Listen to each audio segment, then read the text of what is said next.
Bwana Yesu asifiwe sana. Kwa hiyo acha tuone wafalme wa kwanza watatu wa Israeli, na hapa wafalme hao watatu walitawala mwaka wa 1052 hadi mwaka wa 1032 KK. Tunaposema mwaka wa juu kushuka, ni kwa sababu walikuwa wanahesabu kutoka juu kushuka chini, ile tunaita kwa Kifaransa comptage en rebours. Kwa hiyo hawakuwa wanatoka chini kupanda. Wakati Yesu alikuwa hajazaliwa bado, miaka yote ilikuwa ni kutoka juu kushuka chini. Amena. Mfalme wa kwanza wa Israeli anajulikana kwa jina la mfalme Sauli. Mfalme wa kwanza alikuwa ni Sauli.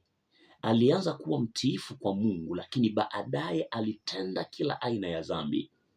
Alitegemea nguvu zake na kuweza kutamani kujikomboa yeye mwenyewe, wakati asingeliweza kujikomboa, bali Mungu ndiye anayekomboa. Mwanadamu yeyote yule hawezi kujikomboa peke yake. Baada ya kufanya dhambi kubwa, Sauli akasema au alitubu.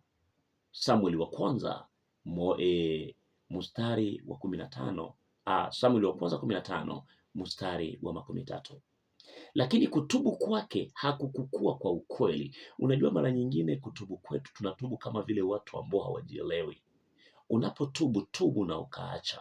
Lakini mfalme Sauli alitenda dhambi na akashindwa kutubu mbele za Mungu. Alianza kupambana na Mungu, na pia hakupambana tu na Mungu, lakini pia alipambana na wapakwa mafuta wa Mungu kama vile kijana Daudi. Kwa sababu ya dhambi za Sauli, Mungu alimkataa. Hali yake ya kiroho ikawa mbaya zaidi, na mwisho wake alinyonga kwa kutumia upanga wake mwenyewe. Madhara ya dhambi, mpendwa, ni mabaya sana. Yeye na mtoto wake wote wakafa. Mungu akamuinua Daudi. Acha nikwambie kwamba adui zako watajinyonga na watoto wao. Adui zako watajinyonga, watakufa, alafu wewe utaendelea kutawala nafasi ya adui zako. Kilicho cha kwako kitabaki kuwa cha kwako, maana Mungu amekupredestine. Mungu anakupenda, na nyota yako, hata kama wachawi wanaifuatilia, hata kama ulimwengu wa giza unaifuatilia, itakuwa ni yako tu. Mungu akubariki. Karibu kwenye somo la 3.